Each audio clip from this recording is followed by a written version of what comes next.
పహల్గాంలో నరమేధం సృష్టించిన ఉగ్రవాదుల కోసం భారత్ వేట మొదలుపెట్టింది. కొలంబో ఎయిర్పోర్టులో తనిఖీలు తీవ్ర కలకలం రేపాయి. చెన్నై నుంచి కొలంబో వచ్చిన విమానంలో తనిఖీలు చేశారు. పహల్గాం దాడితో సంబంధం ఉన్న 6 అనుమానితులను అదుపులోకి తీసుకొని విచారిస్తున్నారు. భారత నిఘా వర్గాలు ఇచ్చిన సమాచారంతో విమానంలో సోదాలు చేసినట్టు శ్రీలంక ఎయిర్లైన్స్ ప్రకటన విడుదల చేసింది.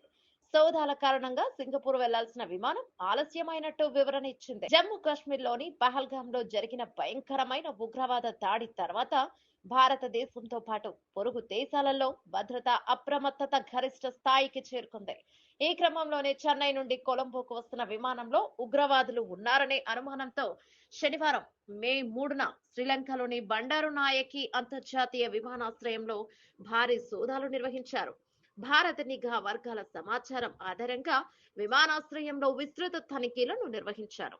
చెన్నై నుండి శ్రీలంక రాజధాని కొలంబోకు వస్తున్న శ్రీలంకన్ ఎయిర్లైన్స్ విమానం శనివారం మధ్యాహ్నం భద్రతా అధికారులు తనిఖీలు నిర్వహించారు.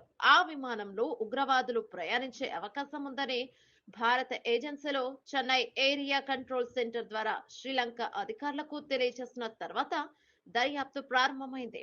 దీంతో 6 అనుమానితులను శ్రీలంక పోలీసులు అదుపులోకి తీసుకున్నారు.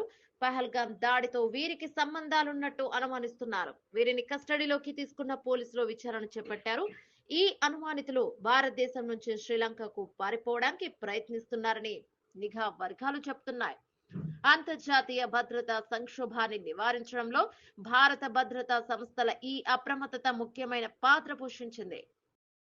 విమానంలో ఎవరైనా ఉగ్రవాది పట్టుబట్టాడా లేదా అనేది ఇంకా ధృవీకరించినప్పటికీ భారత్ శ్రీలంక భద్రతా సంస్థలు సంయుక్తంగా ఈ విషయాన్ని తీవ్రంగా పరిగణిస్తున్నాయని స్పష్టమవుతోంది.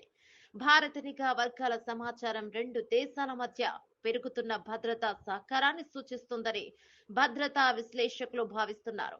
కొలంబో విమానాశ్రయంలో తీసుకున్న ఈ చర్య ఇప్పుడు ఉగ్రవాద నెట్వర్క్ ను అంతర్జాతీయ స్థాయిలో పర్యవేక్షిస్తున్నారని స్పష్టమవుతోంది.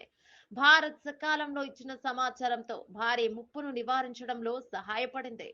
దక్షిణాసియాలో ఉగ్రవాద కార్యకలాపాలను గతంలో కంటే ఇప్పుడు మరింత తీవ్రంగా పరిగణిస్తున్నారని ఇది స్పష్టం చేస్తోంది.